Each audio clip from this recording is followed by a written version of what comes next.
ओम। आज हम महाभारत की इस कक्षा में उद्योग पर्व के 18वें अध्याय का स्वाध्याय करेंगे। पिछली कक्षा में हमने जाना था कि श्री कृष्ण शांति प्रस्ताव लेकर दुर्योधन के पास जाने की तैयारी में हैं और उनकी युधिष्ठिर के साथ बातचीत होती है। अब उनकी बातचीत आज इस अध्याय में भीमसेन के साथ हो रही है कि भीमसेन क्या कहते हैं कृष्ण के साथ और कृष्ण क्या कहते हैं, इसको आज जानेंगे। भीमसेन बोले, मधुसूदन, आप कौरवों के मध्य में वैसी ही बातें करें जिनसे हम लोगों में शांति स्थापित हो सके। युद्ध की बात सुनाकर उन्हें भयभीत ना कीजिएगा। दुर्योधन असहनशील, क्रोध में भरा रहने वाला, श्रेय का विरोधी तथा मन में बड़े बड़े हौसले रखने वाला है। अतः उसके प्रति कठोर बात ना कहकर उसे सामनीति के द्वारा ही समझाने का प्रयत्न कीजिएगा। दुर्योधन स्वभाव से ही पाप आत्मा है। उसके हृदय में डाकुओं के समान क्रूरता भरी हुई है। वह ऐश्वर्य के मद से उन्मत्त है तथा पांडवों के साथ सदा वैर बांधे रखता है।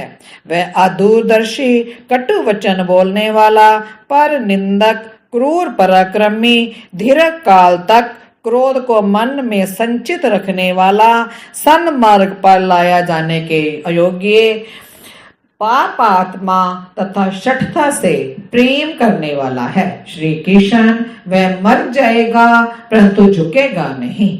वह अपनी टेक कभी नहीं छोड़ेगा। मैं समझता हूँ ऐसे दुराग्रही मनुष्य के साथ संधि स्थापित करना अत्यंत कठिन है। प्रचंड पराक्रमी कृष्ण, आप उससे जो कुछ भी कहें कोमल एवं मधुर वाणी में धीरे धीरे कहें। आपका कथन धर्म और अर्थ से युक्त और हितकर हो, उसमें उग्रता ना आने पाए। साथ ही आपकी अधिकांश बातें उसकी रुचि के अनुकूल हो। श्री कृष्ण, हम सब लोग भूमि पर पैदल चलकर अत्यंत नम्र होकर दुर्योधन का अनुसरण करते रहेंगे, परंतु हमारे कारण भरतवंशियों का नाश ना हो। श्री कृष्ण, आप वहां वृद्ध पितामह भीष्म जी तथा अन्य सभासदों से ऐसा करने के लिए ही कहें, जिससे सब भाइयों में सौहार्द बना रहे तथा दुर्योधन भी शांत हो जाए। मैं इस प्रकार शांति स्थापना के लिए कह रहा हूँ। राजा युधिष्ठिर भी शांति के ही प्रशंसक हैं। अर्जुन भी युद्ध का इच्छुक नहीं है क्योंकि वह अत्यंत दयालु है। इस तरह हम देख रहे हैं कि भीमसेन किस तरह शांति की स्थापना करने के लिए श्री कृष्ण को क्या क्या कह रहे हैं, वो हर बात मानने को तैयार हो रहे हैं। वैशंपायन जी कहते हैं कि भीमसेन के मुख से ये अभूतपूर्व मृदुतापूर्ण वचन सुनकर महाबाहु श्री कृष्ण हंसने से लगे। फिर अपने पास बैठे हुए दया से द्रवित भीमसेन को अपने वचनों द्वारा उसी प्रकार उत्तेजित करते हुए बोले जैसे वायु अग्नि को उद्दीप्त कर रही हो। श्री कृष्ण बोले, भैया भीम, आज के सिवा और दिन तो तुम हिंसा से ही प्रसन्न होने वाले क्रूर धृतराष्ट्र पुत्रों को मसल डालने की इच्छा मन में रखकर सदा युद्ध की ही प्रशंसा किया करते थे।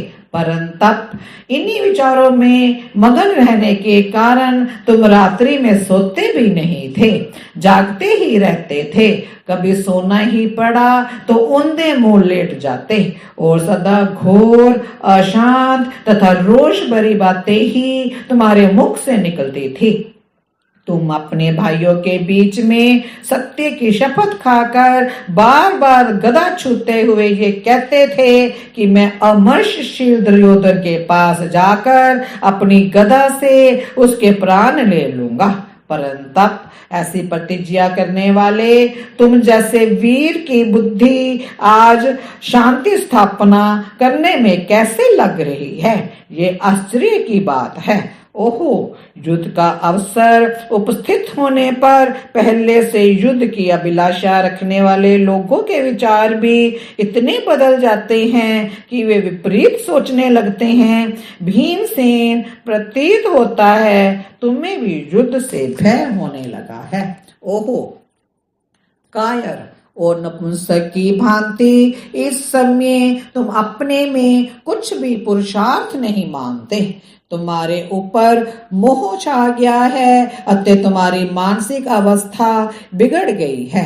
ऐसा प्रतीत होता है कि तुम्हारा हृदय कांप रहा है, मन शिथिल होता जा रहा है, तुम्हारी जांघें अकड़ गई हैं और तुम शांति चाहते हो। हे पार्थ, कहते हैं कि मनुष्य का चित्त सदा एक निश्चय पर अटल नहीं रहता। वह हवा के वेग से हिलती हुई सेमल के फल की भांति सेमल के फल की गांठ के समान डावाडोल रहता है। भीमसेन, तुम जो कुछ कह रहे हो वह तुम्हारे योग्य कदापि नहीं है। पर्वत के चलने के समान तुम्हारे द्वारा प्रस्तुत ये शांति प्रस्ताव मुझे महान आश्चर्य में डाल रहा है।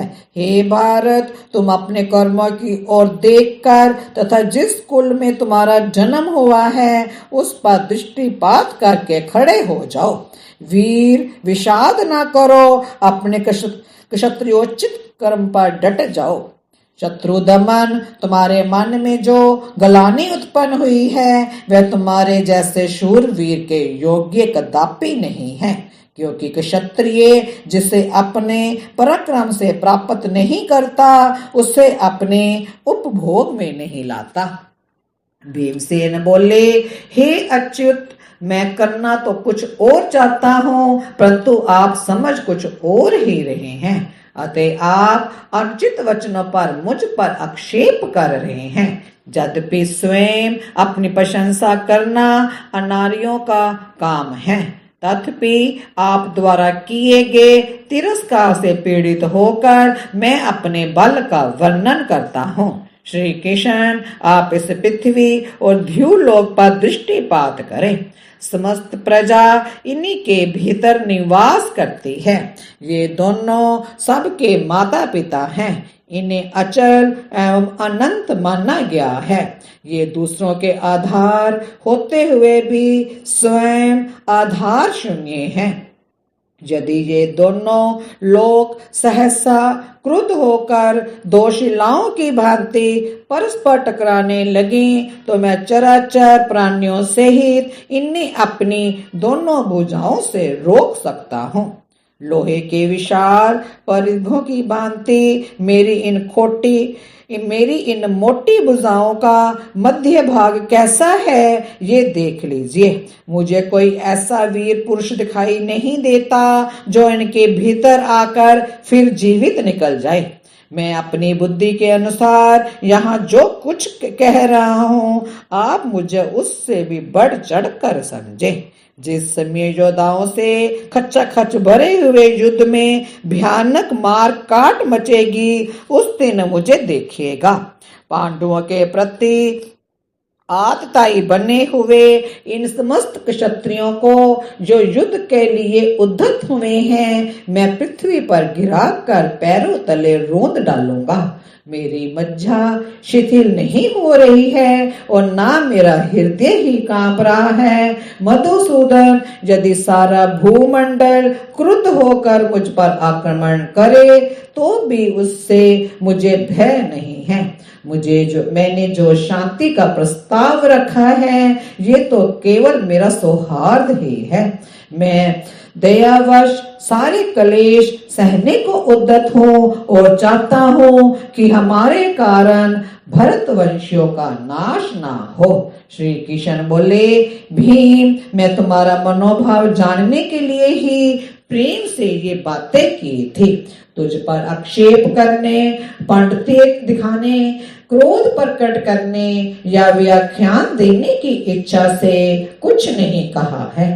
मैं तुम्हारे महात्म्य को जानता हूँ। तुम में जो बल और पराक्रम है उससे भी मैं परिचित हूँ। तुमने जो बड़े बड़े पराक्रम किए हैं वे भी मुझसे छिपे नहीं हैं, अतः मैं तुम्हारा तिरस्कार नहीं करता। भीमसेन, इस युद्ध में सारा भार तुम्हारे ऊपर ही रखा जाएगा। वृकोदर, इसलिए जब तुम कायरता पूर्ण वचनों द्वारा शांति का प्रस्ताव करने लगे तब मुझे तुम्हारे युद्ध विषयक विचार के बदल जाने का संदेह हुआ, जिसके कारण मैंने पूर्वोक्त बातें कहकर तुम्हारे तेज को उद्दीप्त किया है। इस तरह हमने इस अध्याय में देखा कि भीमसेन जब शांति का प्रस्ताव रखने के लिए श्री कृष्ण को कह रहे थे कि हम सब मानने को तैयार हैं, भरतवंशियों का नुकसान नहीं होना चाहिए, जब उन्होंने इस तरह से भाव रखे, श्री कृष्ण को लगा कि जैसे भीमसेन युद्ध नहीं चाहते, वो इसी तरह ही बस अपने जी लेना चाहते हैं शांति संधि करके, तो उन्होंने उसको जाना कि क्या भाव है और उसको उत्तेजित किया भीमसेन को। तो भीमसेन ने भी अपना उग्र रूप श्री कृष्ण के सामने रखा कि जब युद्ध होगा तब आप मुझे उस दिन देख लेना, मेरी वीरता को देख लेना, मेरे स्वरूप को देख लेना। आज इस तरह हमने जाना और अब हम अगली कक्षा में देखेंगे श्री कृष्ण द्रौपदी को क्या आश्वासन देते हैं, उसको क्या कहते हैं। अगली कक्षा में चर्चा होगी। आज इतना ही। वीडियो को लाइक करें, शेयर करें, सब्सक्राइब करें। ओम शांति शांति शांति।